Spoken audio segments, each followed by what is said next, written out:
Hey, what's happening? Welcome back to the channel. So this is breaking news regarding Newcastle United. It was released on the website this afternoon that Sung-Yueng and Newcastle United have both come to an agreement that his contract will be terminated and he is free to talk to whoever he likes after this January transfer deadline day window.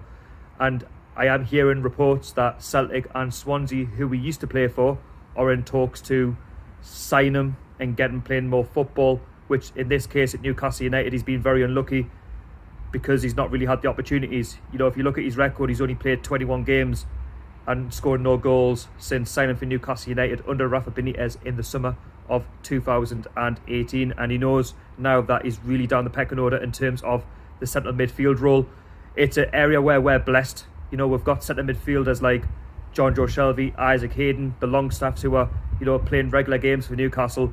We've just signed Bentaleb from Schalke on loan until the end of the season. He actually wants to stay, despite only playing, you know, one game at St James's Park against Oxford in the FA Cup. He wants to stay beyond this season. Whether the club sign him, that's another thing. But in terms of, you know, Sung-Yueng, he now knows that he's no longer got a future at Newcastle United. And fair play to him, you know, he's went to Newcastle United, the club, and said, I want to terminate my contract. It's about to run out at the end of the season, and he wants to play regular football. And you can't blame him. I feel since he's been here, he's never moaned. He's just got on with it, despite having limited, you know, chances in the first team. When he has played, when I've watched him, I feel like he has given his all. Not in every game, mind. You can say that for every player. But when he has had a bad game, sometimes he's been frozen out through no fault of his own, because we've had other players in there who've obviously played better, like Hayden, Shelvey.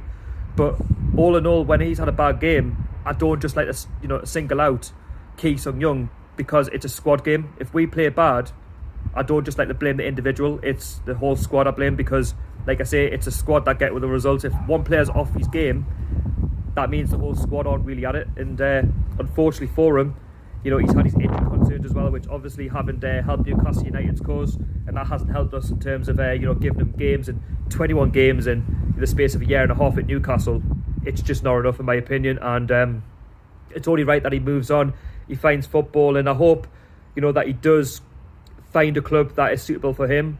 Maybe in the Championship for Swansea, that could be a good move. Celtic, I'm not too sure, because of Neil Lennon. Of course, he'll have different ideas of who he wants, and he is 31, of course. Newcastle United, of course, are going down the route of younger players who they could potentially sell on for a higher value.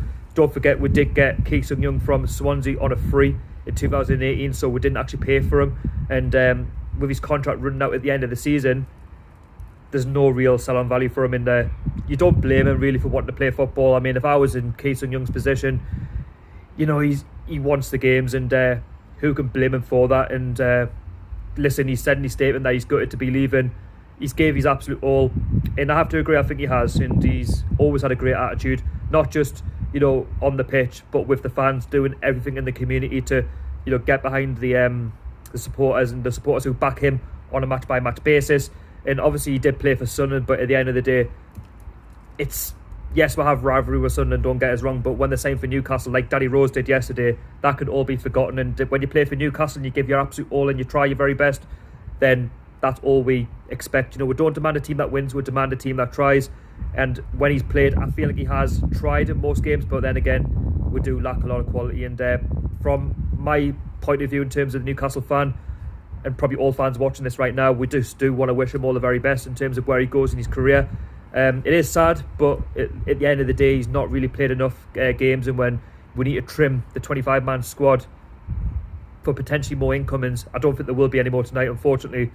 It's something we'll have to do, and plus with these, you know, free loan signings as well, we'll have to try and make space. And I was thinking that Sung-Yueng was probably going to be sold for a bit of cash maybe this month, or sold in the summer, maybe on the free, but it's happened now, and it's happened, unfortunately. And obviously we have to move on from him now. And, you know, good luck, Sung-Yueng. I hope you have a good end of your career. You know, you're 31, you've still got time in the game.